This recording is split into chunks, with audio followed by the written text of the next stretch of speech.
¿Se ve, verdad? Sí, Sí, sí, perfecto. Sí, sí. Vale. perfecto.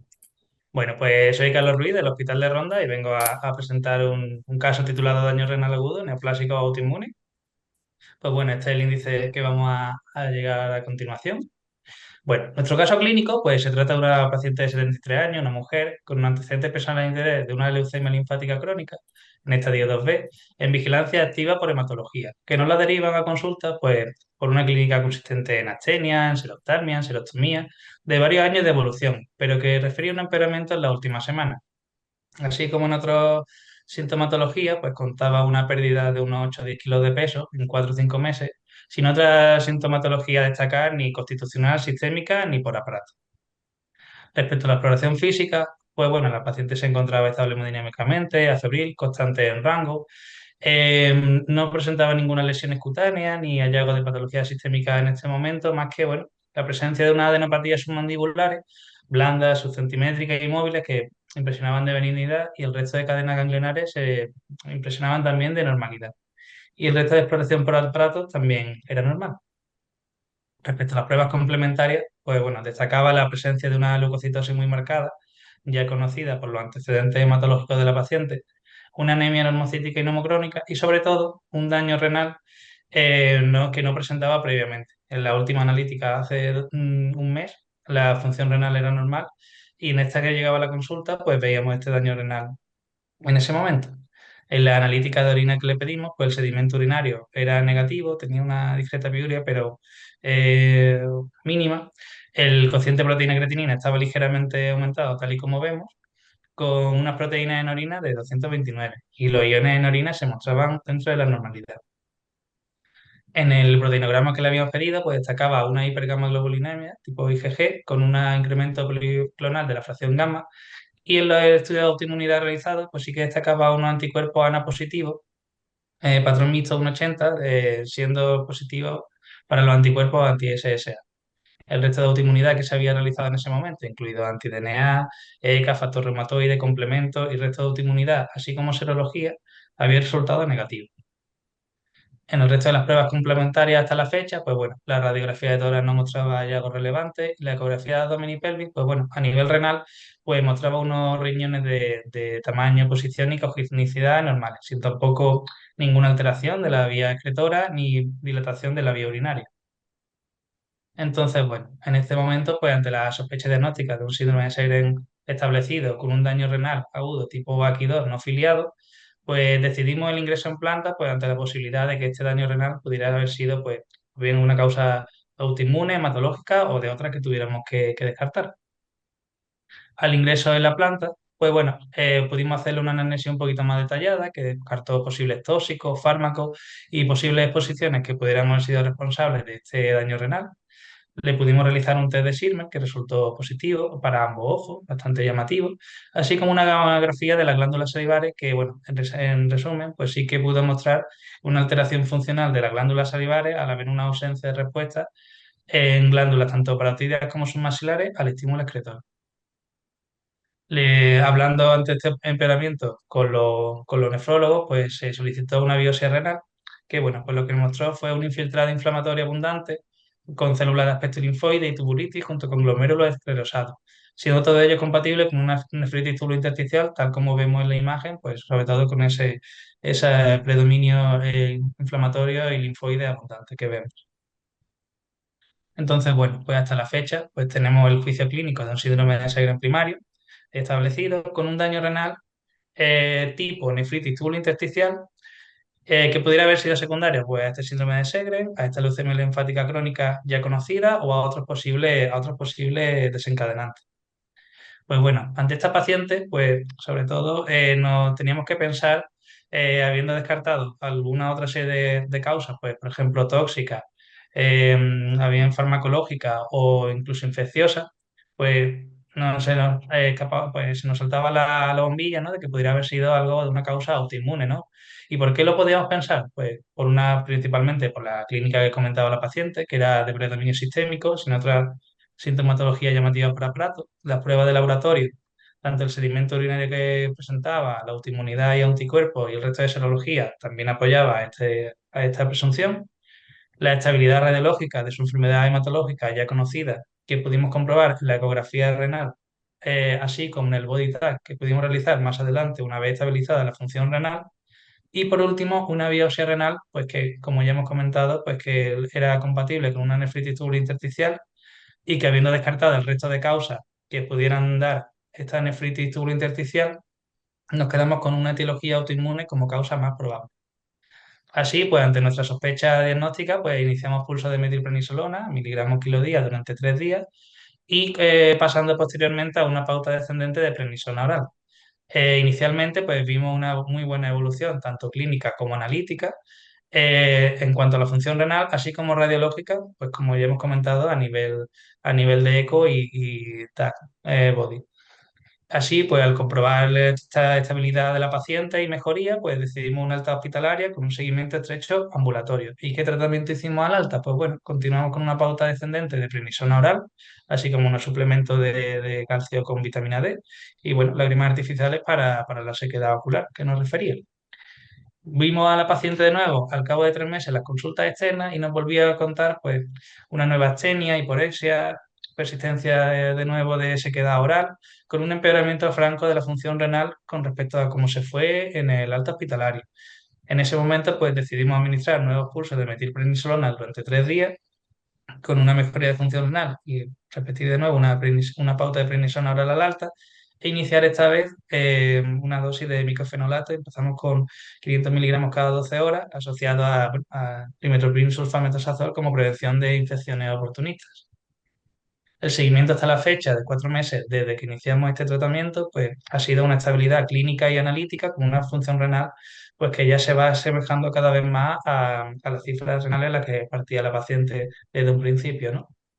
Entonces, bueno, aquí vamos a aprovechar para hablar, por un lado, del síndrome de Sjögren, pues sabemos todos que se produce un infiltrado linfoplasmocitario, como consecuencia de ello, pues se produce la destrucción de acina y células epiteliales ductales, con una distribución universal variable y, bueno, es característico en esto, pues la producción de algunos autoanticuerpos característicos, tipo RO, anti-LA, con un espectro clínico amplio. Si bien son muchas de ellas las manifestaciones extraglandulares, véase articular, pulmonar, renal, las que en ocasiones y más frecuentes pues son las que determinan el pronóstico de la enfermedad, ¿vale? Siempre teniendo en cuenta de que hay un riesgo de aparición de neoplasias hematológicas principalmente, véase linfoma o leucemia, así como sólidas que se asocian a este tipo de enfermedad, ¿vale? Como vemos aquí, pues la aparición sistémica del espectro clínico del Sjögren, ¿no? Bueno, los criterios de clasificación, pues como también todos conocemos, pues consistirían en estos que se ven en la tabla. Nuestra paciente pues cumplía al menos 4 criterios, siendo el diagnóstico establecido de enfermedad de Sjögren primario. Y bueno, con respecto a las manifestaciones renales en este caso y en relación al síndrome de Sjögren, pues bueno, pues todo esto se deriva principalmente del infiltrado linfoplasmocitario tan evidente que se produce con la destrucción de acinos y células epiteliales que puede desencadenar en la mayoría de los casos, pues o bien una nefritis tubulointersticial, ya sea aguda o crónica, en otros procesos como la glomerulonefritis, principalmente membranosa, membranoproliferativa, así como otros síndromes también que están descritos en la literatura, como síndrome de Fanconi, acidosis tubular renal o nefrosis tubular aguda. Siempre teniendo en cuenta en todas estas entidades el riesgo de progresión a una enfermedad renal crónica, pues si no tenemos una elevada sospecha clínica y si no tratamos a tiempo. También aprovechamos este caso con los antecedentes de la paciente para hacer una revisión de la bibliografía de manifestaciones renales, la leucemia linfática crónica, todo esto consecuente a una disregulación inmunológica por acúmulo de linfocitos B atípicos que pueden ocasionar un daño e inflamación renal. Y bueno, el espectro clínico que puede aparecer en estas situaciones, pues bueno, también vemos que es bastante amplio. Por un lado, la nefritis tubulointersticial ya descrita, otras lesiones vasculares que podemos ver, como la trombosis de vena renal o las oclusiones vasculares, también algunas lesiones glomerulares descritas como las de cambios mínimos, o bien lesiones obstructivas, principalmente, bueno, la más conocida, la adenopatía retroperitoneales, pero también, bueno, por acúmulo de paraproteínas, pues también puede dar algún daño renal en este tipo de patología. Y bueno, también aprovechamos para hablar levemente de la nefritis tubulointersticial, pues que, bueno, que no es más que la inflamación de túbulos renales en el intersticio, que potencialmente puede ser reversible, pero si no se trata a tiempo, pues sí puede desencadenar lenta y progresivamente hacia una enfermedad renal crónica establecida. el espectro clínico de esta patología también es muy amplio, pues es característico la presencia de poliuria, de polaquiuria, dolor lumbar, leucocituria, aunque en la mayoría de los casos no es de extrañar que pueda aparecer de manera asintomática. Con respecto a la etiología, pues bueno, principalmente son las principales entidades que hemos ido descartando previamente en el diagnóstico diferencial, pues puede ser debido a infecciones, medicamentos, trastornos autoinmunes o bien otro tipo de exposiciones, ¿vale? Con respecto a las pruebas complementarias, pues bueno, inicialmente deberemos de ir solicitándolas en función a la sospecha clínica y a la anamnesis que nos pueda contar la paciente. Dentro de todo esto, pues se incluiría la autoinmunidad, como ya hemos comentado, descartar la presencia de sarcoidosis o de tuberculosis, o bien pedir niveles de complemento que también nos podría orientar pues, hacia una etiología autoinmune. Otras pruebas complementarias que están descritas dentro de la nefritis intersticial, pues por supuesto la analítica de orina, en el que el sedimento urinario puede ser característico y en otras ocasiones puede no dar ningún dato a destacar, así como la presencia de proteinuria normalmente en rango no nefrótico, así como la presencia de eosinófilos elevados, títulos de eosinófilos elevados en sangre y en orina, y sobre todo lo que más nos lleva al diagnóstico y lo más importante en estos casos es la biopsia renal como hicimos en nuestra paciente. Respecto a los factores de mal pronóstico asociados a la nefritis intersticial, pues principalmente es la presencia de hallazgos histológicos intersticiales cuando ya se ha establecido o bien una fibrosis, una atrofia tubular avanzada o bien compromiso granulomatoso y siempre y cuando pues cada vez veamos que la lesión sea establecida o prolongada durante más de 3 semanas. También se ha descrito una peor evolución en la nefritis intersticial persistente secundaria a AINES. Bueno, respecto al tratamiento, pues dependerá, por supuesto, pues, de la etiología responsable. Si ha sido un tóxico, pues, retirar su exposición. Si ha sido una infección, pues restablecer y poner el antibiótico adecuado, o bien administrar un manejo inmunosupresor según la etiología que la haya desencadenado. Principalmente, pues se ha descrito la administración de glucocorticoides, que lo que van a hacer es modular la reacción de hipersensibilidad establecida en el intersticio renal y con eso podemos controlar la inflamación y así disminuir la fibrosis, ¿vale? Este es un esquema propuesto pues, en la administración de los bolos de corticoides y posteriormente la secuenciación a pauta oral.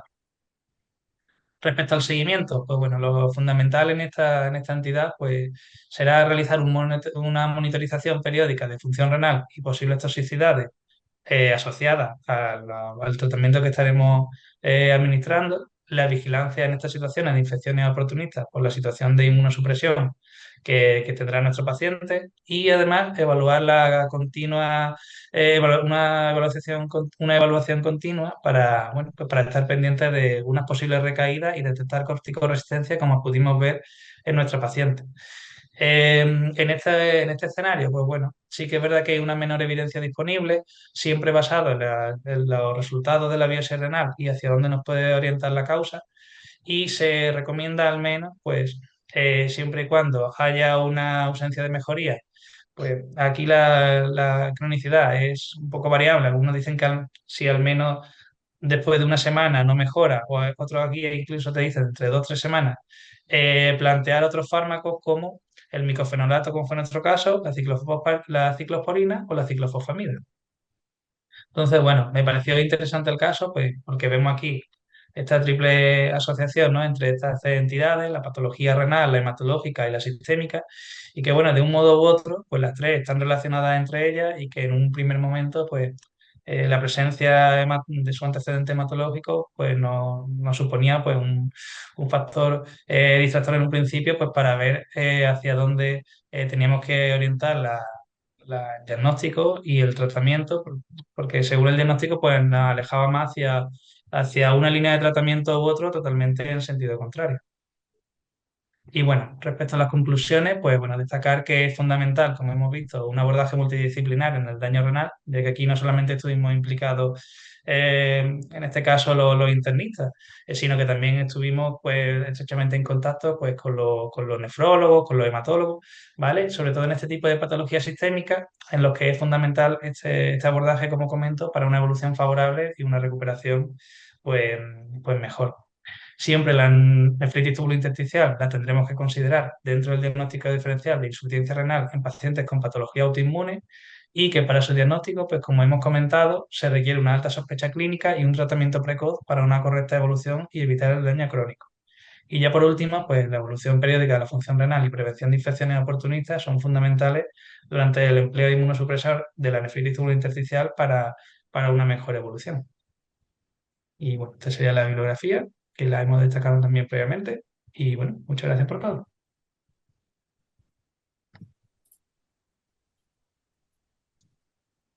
Muy bien. Pues de momento no hay preguntas. Sí, Enrique, estás silenciado, creo. Está silenciado, Enrique.